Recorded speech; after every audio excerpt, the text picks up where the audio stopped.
Waltakum minkum ummatun yad'una ilal khairi wa ya'muruna bil ma'rufi wa yanhauna 'anil munkar wa ulaika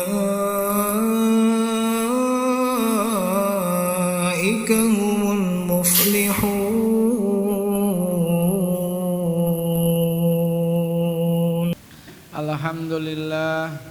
Alhamdulillahilladzi nahmaduhu wa nasta'inuhu wa nastaghfiruh wa na'udzu billahi min syururi anfusina wa min sayyiati a'malina may yahdihillahu fala mudhillalah wa may yudlilhu fala hadiyalah.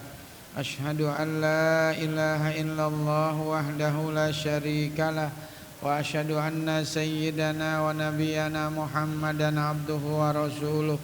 Allahumma salli wa sallim wa karrim wa barik ala sayyidina Muhammadin wa ala alihi wa sahbihi ajmain.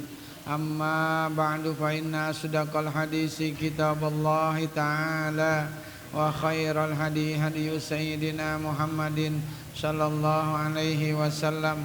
Wa syarrul umuri muhdatsatuha wa kullu muhdatsatin bid'ah wa kullu bid'atin dhalalah wa kullu dhalalatin finnar. Bapak-bapak, ibu-ibu, para remaja, para anak-anak sekalian yang berbahagia, alhamdulillah kita panjatkan kehadirat Allah pada malam hari ini. Atas izinnya kita bisa hadir kembali dalam rangka pengajian rutin malam Selasa. Mudah-mudahan niat ikhlas kita untuk mengaji mendapatkan ganjaran pahala di sisi Allah Subhanahu wa taala. Amin ya rabbal alamin. Bapak-bapak, ibu-ibu sekalian, udah lama saya nggak pernah ngasih pantun ya Bu. Ini ada request dari ibu-ibu nih. Khususnya dari Ibu Bambang. Katanya Pak Ustadz kok nggak ada pantunnya lagi gitu. Nah, ini ada satu pantun tentang larangan kita untuk menjadi orang yang takabur, orang sombong. Jadi kita nggak boleh ujub, nggak boleh sombong, nggak boleh takabur dengan membangga-banggakan harta, jabatan dan sebagainya. Karena sesungguhnya itu semua tidak dibawa mati. Pantunnya nih, makan bubur duduk di gerbong kereta yang lagi berhenti. Kita jangan jadi orang yang takabur apalagi sombong, sebab harta kita enggak dibawa mati. Betul apa betul Bu? Nah, satu lagi pantunnya tentang perjuangan orang tua sama anaknya yang siang malam pergi pagi pulang sore nyari uang, nyari nafkah, itu semata-mata untuk anak dan keluarganya. Makanya sebagai anak harusnya kita kudu mengerti daripada perjuangan orang tua kita. Pantunnya, makan bubur di Keramat Jati rasanya enak, murah harganya. Orang tua kerja lembur setengah mati buat anak dan keluarganya. Alhamdulillah, itu orang tua kita tuh ya. Nah itu aja dulu deh ya sebagai pembuka. Nah, jadi pantun Betawi, pembuka pengajian di Betawi kudu pakai pantun. Nah, bukan cuma orang nikahan aja, ngaji juga pakai pantun.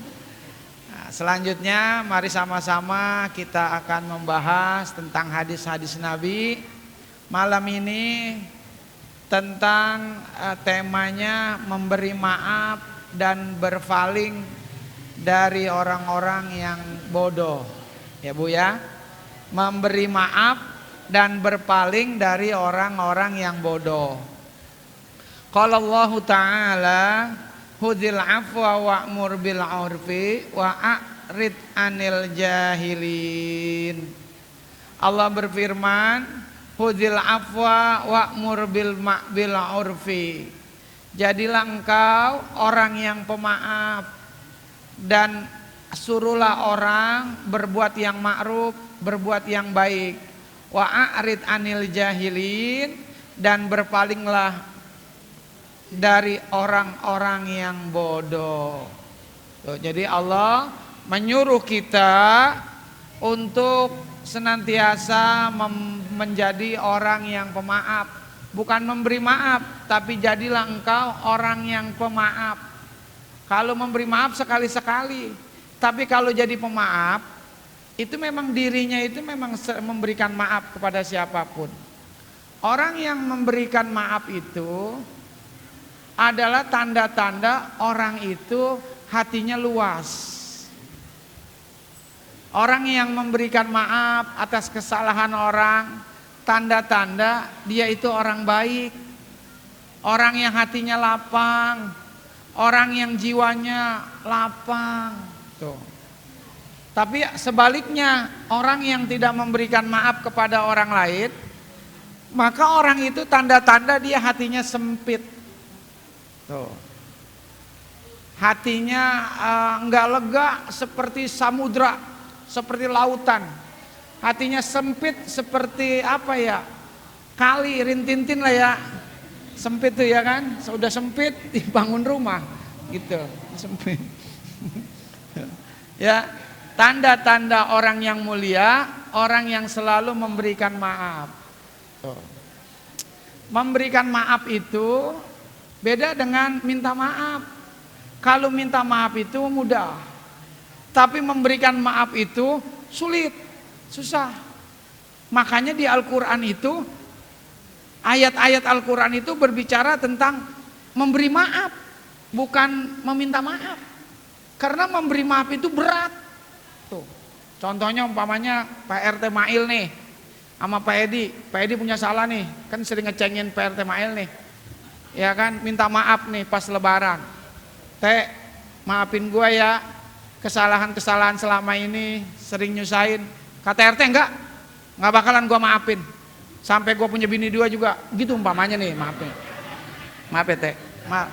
Iya, sampai gua punya bini 2 juga enggak bakalan gua maafin. Oh gitu.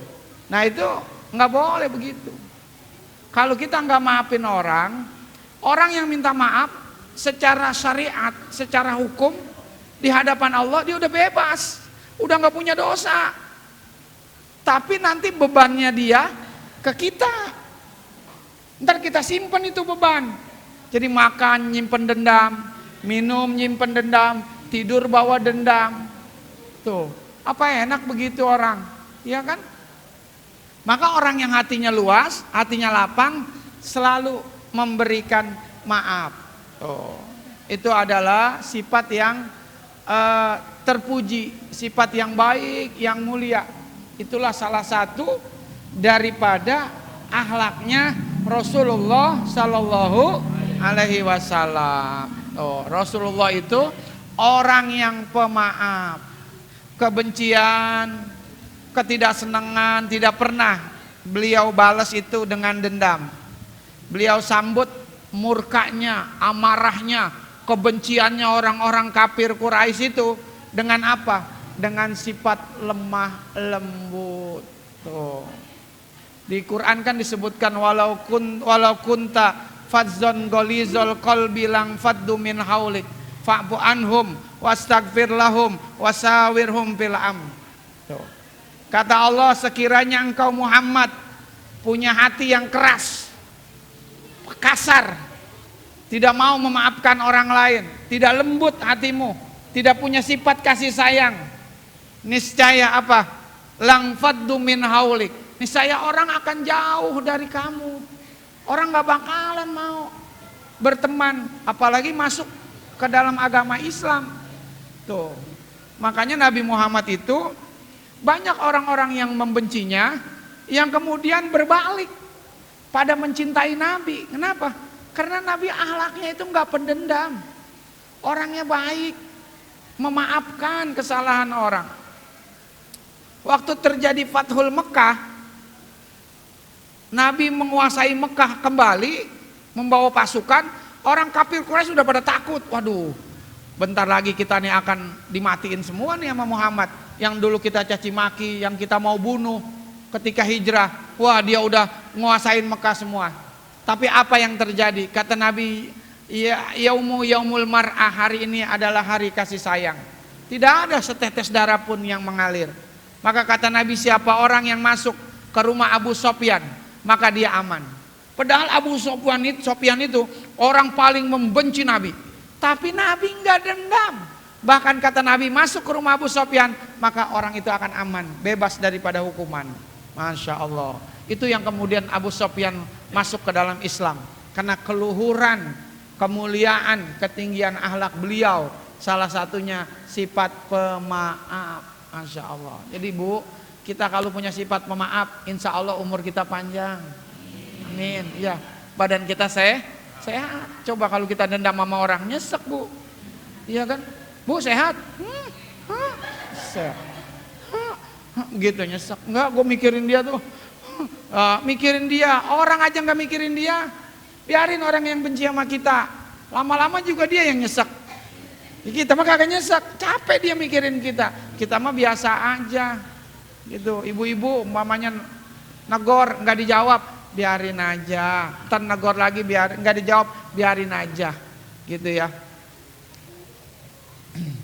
Jadi berikanlah pemaaf kata Allah. Wa'mur bil urfi, dan suruhlah orang mengerjakan yang ma'ruf. Ma'ruf itu artinya yang baik, yang sesuai dengan adat istiadat, itu namanya ma'ruf. Kalau khair itu maknanya luas, kebaikan yang luas, khair. Tapi kalau ma'ruf itu kebaikan yang lokal. Nah, lokal. Kebaikan ajak orang buat ngaji. Po, ngaji yuk po di Nurul Huda. Yuk, ada kajian tiap malam Selasa. Tuh. Kemudian orang itu mau ikut, maka ibu akan mendapatkan pahala. Bapak dapetin pahala. Pahalanya apa? Masya Allah kata Nabi. Siapa orang yang ngajak orang ngaji, dia dapat hidayah gara-gara kita, maka dia akan mendapatkan pahala seperti onta merah. Masya Allah. Onta merah itu onta yang paling mahal di zaman Nabi. Itu kayak sekarang mah mobil Lamborghini. Oh itu Ferrari. Wah itu mahal. Berapa tuh harganya itu Ruth? Iya punya mahal ya. Iya mahal Bu. Iya nggak kehitung dah Bu. Duitnya kalau kita hitung tuh beli mobil dari pagi sampai sore nggak selesai.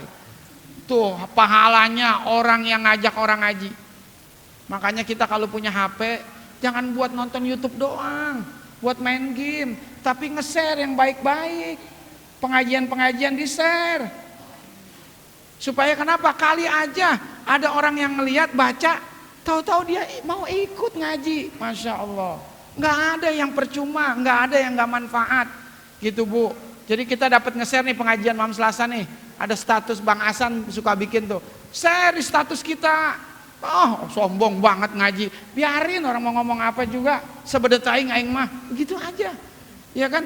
Udah share aja. Kali aja. Kita nggak tahu. Ketika kita share, petunjuk Allah datang ke orang itu. Akhirnya orang itu mau ngaji.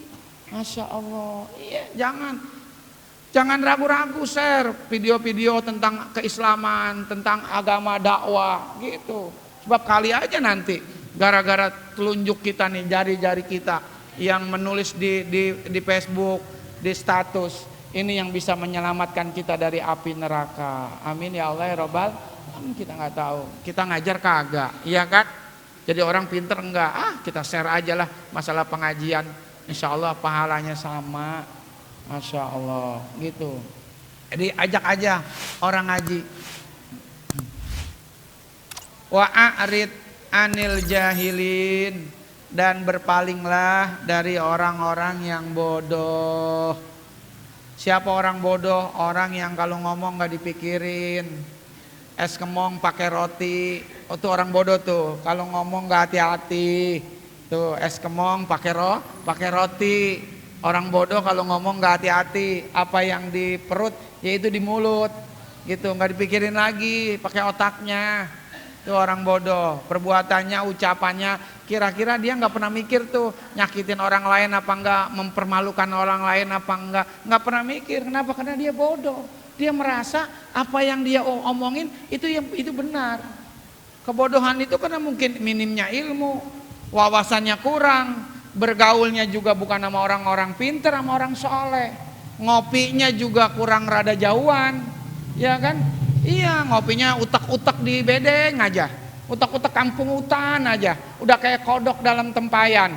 Dilihat, saya gede amat, luas amat, padahal mah di dalam tempayan. Coba kalau dia keluar tuh kodok dari tempayan, dilihat ada kambing lebih gede dari ayam, ada lagi kerbau lebih gede daripada kambing. Tuh, kita harus keluar biar tambah wawasan. Tuh, ya. Jadi orang bodoh itu nggak enak, ibadahnya nggak diterima sama Allah, ya kan? Mau apapun susah karena bodoh. Maka kita berpaling. Orang bodoh kalau ketemu orang bodoh berantem. Itu 3 lebaran, 3 kali puasa, 3 kali lebaran, dia nggak bakalan bayan. Tetap marah terus aja marah. Tapi kalau orang pinter sama orang pinter selisih paham, itu cepet bayannya. Ya Allah, saya kayaknya salah sama Bapak ya Pak, maafin saya Pak ya. Iya saya juga salah Pak. Tuh sama-sama saling memaafkan. Tuh kalau orang-orang yang alim begitu, marahnya cuma sebentar. Loh, wa'arid anil jahilin, berpaling, jangan diladenin kalau orang-orang bodoh. Kalau kita ladenin dia, sama aja kita dengan dia, nggak ada nilainya kita. Nah, ya kan? Kata Nabi, wa'fu amman zolamat. Maafkan orang yang berlaku zolim kepada kamu. Kalau dia zolim, kamu zolim, apa bedanya dia sama kamu? Nggak ada nilainya di sisi Allah, kemuliaan kita. Jadi kalau kita memang orang baik, rajin ngaji, nggak usah perlu ladenin. Tuh, insya Allah dengan cara begitu. Kadang-kadang memang kita kehidupan sehari-hari suka ngurut dada ibu ya. Kalau ngelihat ya Allah, kadang-kadang tetangga atau siapalah, kadang-kadang bakar ayam, bakar ikan. Ya, nih rumah kayaknya kabut. Saya bilang nih rumah saya kayak di puncak ya. Kok banyak banget kabut. Ternyata tetangga saya lagi bakar ikan mujair. Ya Allah, samping rumah saya asapnya masuk semua ke rumah. Udah kayak di puncak nih, udah kayak negeri di atas awan nih. Masya Allah rumah saya. Tapi kita udah bilangin berkali-kali, nggak ngeh juga, nggak denger juga. Namanya orang bodoh, dibilangin emosi, marah, ngambek sama kita. Ya Allah, udah gitu miara ayam, tainya kemana-mana, aduh. Ya Allah, itu kadang-kadang kita tuh, makanya kita yang itu banyak-banyak sabar, banyak sabar. Wa qala ta'ala wal 'afina 'anil nas wallahu yuhibbul muhsinin. Allah berfirman, maafkanlah kesalahan orang dan Allah mencintai orang-orang yang berbuat kebaikan. Jadi ayat ini sebenarnya tanda-tanda orang takwa. Pernah ini kita bahas sama-sama dulu ya. Wal kaziminal ghaiza wal 'afina 'anin nas wallahu yuhibbul muhsinin. Tanda orang takwa itu ada 3 kata Allah. Wal kaziminal ghaiza, orang yang mampu menahan amarahnya. Sebenarnya dia marahnya udah meluap-meluap, tapi dia tutup. Dia enggak marah. Dia tahan amarahnya. Walaupun pahit, tapi insya Allah orang yang sabar, mampu menahan amarah. Kata Allah, innama yuwaffas sabiruna ajrahum bighairi hisab.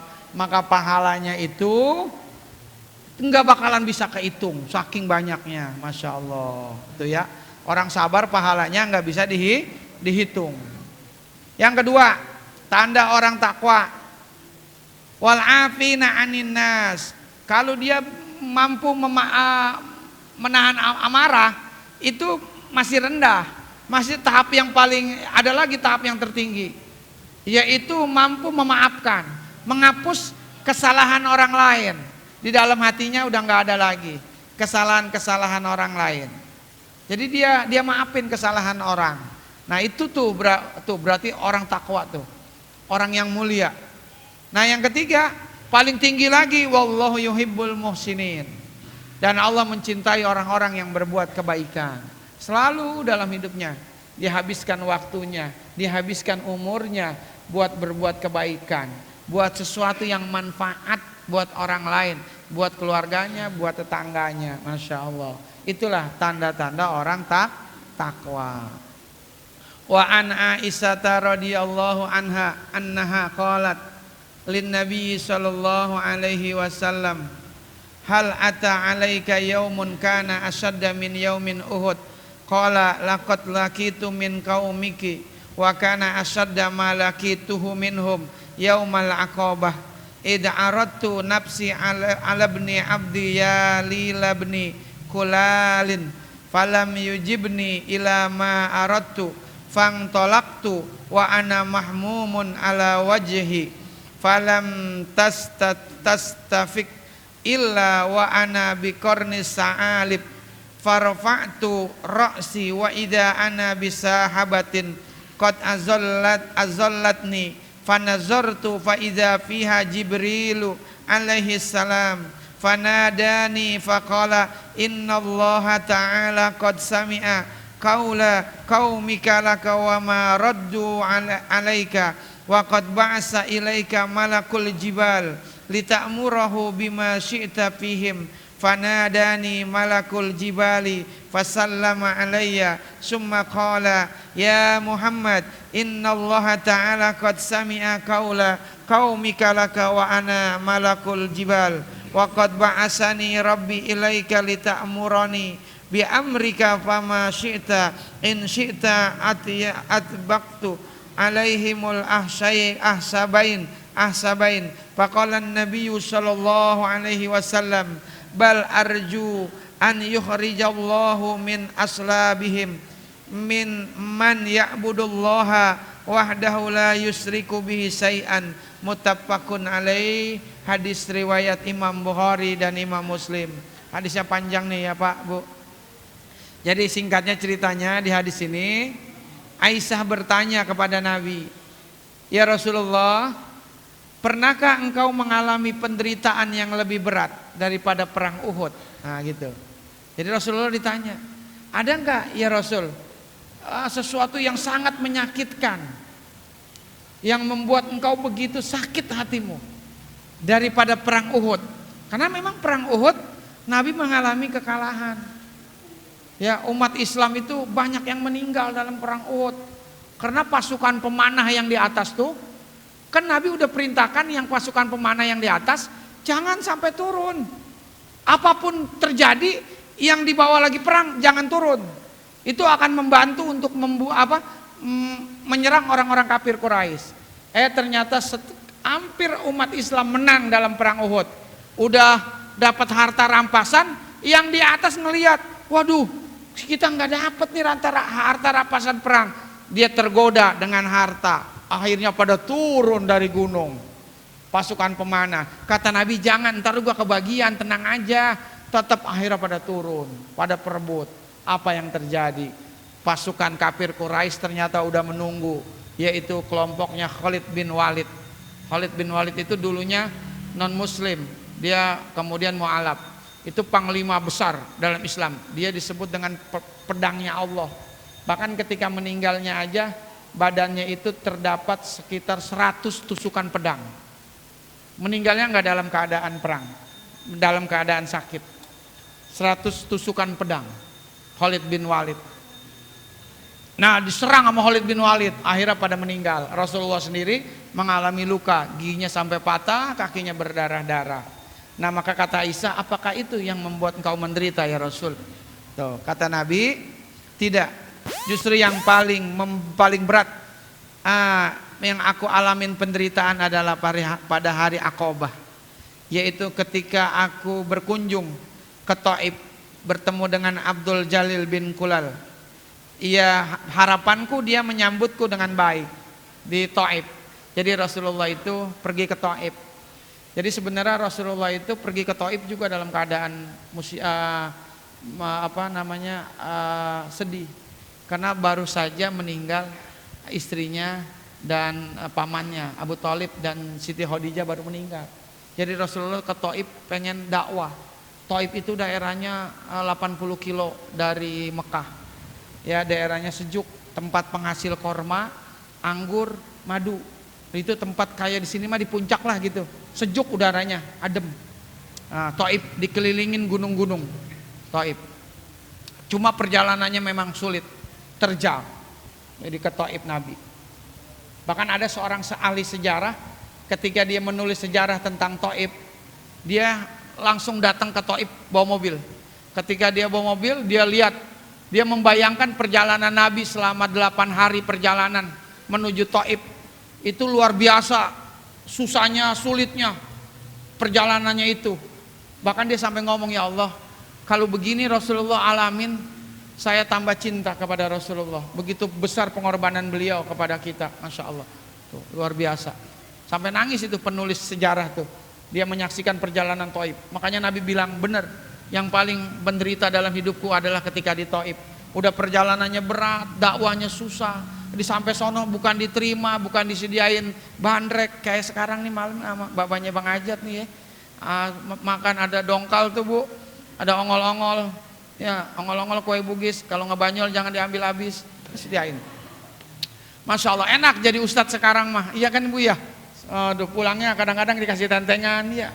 Masya Allah. Nabi Muhammad ditimpukin batu di Thaif sampai pada berdarah Nabi, ya Allah. Zaid bin Harisah, anak angkat, mantan anak angkatnya, sampai menjaga beliau, badannya habis berdarah-darah ditimpukin batu di Thaif. Rasulullah kemudian menghindar sampai ke sebuah pohon kebun korma. Di kebun korma itu pemiliknya ngelihat ada orang yang sudah berdarah-darah, maka dia suruh tuh budaknya namanya Adas. Adas, bawain tuh anggur atau korma, bawain sepiring. Kesian itu orang sedang dalam keadaan berdarah-darah. Nabi berdarah-darah, Masya Allah. Sebelum berdarah-darah begitu, Rasulullah melihat awan. Ya Allah, ternyata ada malaikat Jibril.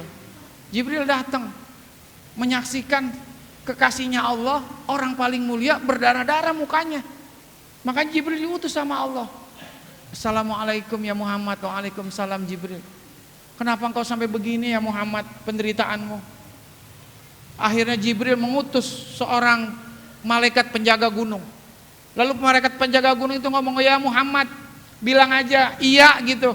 Ini gunung nih 2 akan saya tumplekin ke orang-orang Thaif biar pada mati semuanya gitu. Tapi apa jawaban Nabi? Jangan.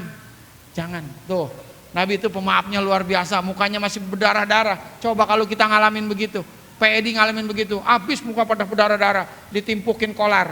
Ya kita gitu, malaikat nawarin, bagaimana Pak Edi, Pak Ustadz Mulyani, dimatiin aja semua nih orang, timpukin ke gunung. Iya, habisin aja, habisin. Jangan disisain sampai mencret. Gitu. Tuh kita, tapi Nabi, ya Allah. Makanya Nabi mah pantas, wa innaka la'ala hulukin azim. Sesungguhnya engkau Muhammad mempunyai akhlak yang di atas yang paling agung. Enggak ada sedikit pun yang namanya dendam sedikit pun. Nabi enggak. Lalu disediain anggur. Ketika Nabi makan anggur sama si Adas, budaknya yang punya pohon, Bismillahirrahmanirrahim. Si Adas kaget. Ya Allah, kok baca Bismillah? Saya baru mendengar ini. Bismillah ini apaan? Tuh. Lalu Nabi nanya, wahai, kamu emang orang dari mana? Saya ini Adas, asalnya dari daerah Ninawi. Ninawi itu daerah Mosul, Irak. Agama kami Nasrani Kristen. Berarti kamu, kata Nabi, kenal dong dengan Nabi Yunus bin Matta. Kaget lagi dia. Wah, itu Nabi kami Yunus bin Matta. Itu adalah para nabi-nabi, sahabat-sahabat saya, para nabi dan rasul. Aku adalah nabi terakhir, kata Nabi Muhammad. Langsung si Adas nangis, mencium kakinya Nabi. Dia masuk ke dalam Islam saat itu juga. Dia tahu ini adalah nabi utusan Allah, karena tahu semuanya tentang Nabi Isa, tentang Nabi Yunus dan semuanya. Insyaallah. Tuh, luar biasa itu kejadian Nabi. Nabi nggak mau, bahkan Nabi sampai berdoa kepada Allah. Doanya Nabi itu bukan untuk mencaci maki atau untuk supaya orang-orang Thaif itu dibunuh, enggak. Doanya Nabi adalah mengadukan kepada Allah kelemahan, minimnya upaya beliau di hadapan Allah. Beliau minta ampun kepada Allah atas kelemahan beliau, ketidakberdayahan beliau menghadapi semua ini. Luar biasa Rasulullah, insyaallah ya. Allahumma sholli ala sayyidina Muhammad. Nah, Kemudian setelah malaikat ingin menyiksa orang-orang Taif, apa kata Nabi? Jangan, aku masih berharap semoga Allah mengeluarkan dari tulang sulbi mereka anak-anak yang beribadah menyembah Allah. Biarin, jangan, biar orang tuanya nggak mau ngaji, orang tuanya memusuhi saya, biar orang tuanya, entar mungkin anak-anaknya keturunan-keturunannya ada yang masuk Islam, yang menyebarkan agama Islam di Taif ini. Dan itu akhirnya terbukti. Sekarang Taif semuanya Muslim, banyak orang-orang yang masuk ke dalam agama Islam. Itulah luar biasanya Rasulullah. Kayaknya nggak heran Nabi disebut dengan manusia yang mempunyai akhlak yang paling tinggi, masya Allah. Itulah sekelumit tentang sikap memaafkan. Maka contoh kita adalah Nabi Muhammad dan berpaling dari orang-orang bodoh. Mudah-mudahan sekelumit ada manfaatnya. Wassalamualaikum warahmatullahi wabarakatuh. Walhamdulillahi rabbil alamin.